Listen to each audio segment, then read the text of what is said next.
लेकिन कांग्रेस कह रही है कि हिंदू मुसलमान के प्लांक पर बीजेपी जीतती हुई दिखाई दे रही है, यानी हिंदू मुसलमान देश में चल रहा है। शीतल जी, भाई हिंदू में बार बार जब भी बीजेपी इस विक्टोरियस स्टेज पर खड़ी हुई दिखाई देती है, हम कहते हैं हिंदू मुसलमान चला, और ये सच भी है। भाई अगर अनुराग ठाकुर के स्टेटमेंट को सुप्रीम कोर्ट ऑफ इंडिया कह देता है कि वो डिवाइसिव नहीं है, और हिमंता बिस्वा शर्मा तो उससे आगे बढ़कर हिंदू मुसलमान की पॉलिटिक्स करते हैं, तो यानी कि देश और राज्य इस देश के वो स्वीकार कर रहे हैं इस हिंदू मुसलमान की राजनीति को। ये ग्राउंड है या फिर कुछ और ग्राउंड है? वो 40 लाख महिलाओं के खाते में 9-9 हजार रुपए डाल दिए। देखिए, बहुत सारी चीजें हैं। एक कंपोजिट काम करके बीजेपी यहां तक पहुंची है कि अरब सागर से लेके और बंगाल की खाड़ी तक अब भगवा ही फहरा रहा है सॉरी। तो ये निश्चित तौर पर वो हिंदू मुसलमान करते हैं, उसको वो छुपाते भी नहीं हो तो ओपनली करते हैं, और देश इसको स्वीकार कर रहा है क्या? लोग स्वीकार कर रहे हैं इसको। ये एक बड़ी बात है। अब ये अच्छी है कि बुरी है, इस पर तो बात होनी चाहिए, लेकिन ये स्वीकार कर रहे हैं लोग, ये हमारे सामने है।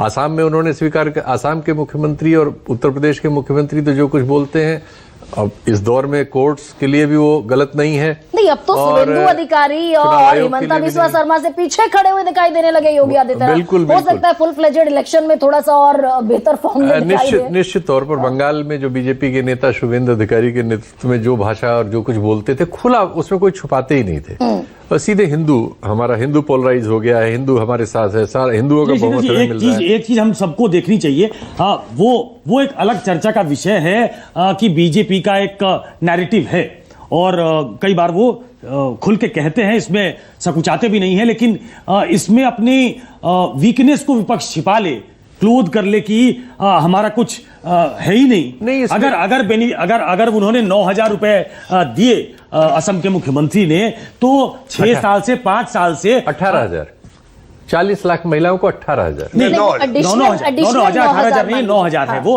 और 5-6 साल से ममता बनर्जी जब हम वो कुछ राशि डालती हैं, जिनकी संख्या करोड़ों में है, 2.25 करोड़ से ज्यादा, 2 करोड़ से ज्यादा, तो हम उसको बेनिफिशियरी कहते हैं, और वहां हम फ्रीबीज कहते हैं।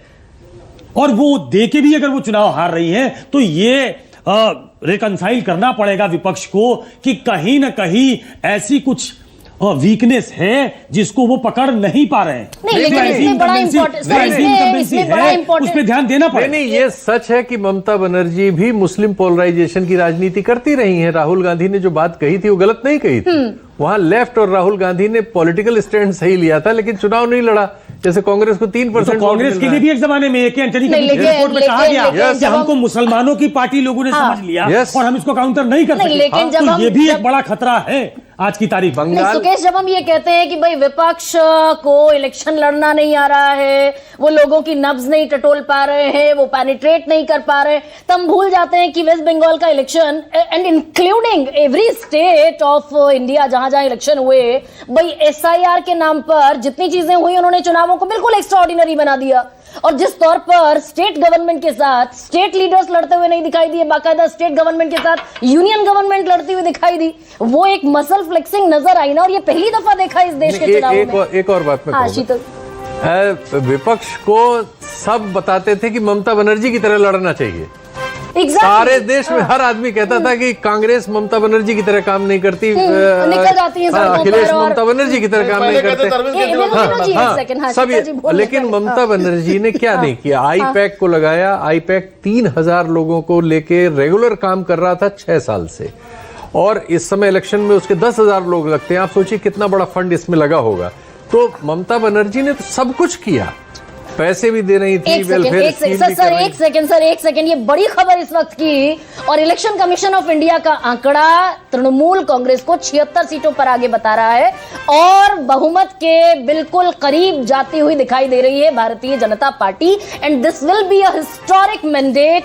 अभी तक की हिस्ट्री जो वेस्ट बंगाल की है, बाहरी बनाम भीतरी के ग्राउंड पर वहां चुनाव लड़े जाते रहे अभी तक, और बहुत बरस 30 साल कांग्रेस ने वहां शासन की आजादी के बाद, फिर 34 बरस लेफ्ट का शासन रहा, और फिर 15 बरस ममता बनर्जी को। और यह कहा गया कि बंगाल बाहरी लोगों को स्वीकार नहीं करेगा, वहां बांग्ला भाषी, नॉन बांग्ला भाषी, और वहां बांग्ला भाषियों को बांग्लादेशी बता देती है भारतीय जनता पार्टी। तो बहुत सारे जो फैक्टर इन थे इस इलेक्शन में, वो सारे क्या धराशायी होते हुए दिखाई दे रहे हैं। शीतल जी, आप कुछ कह रहे थे।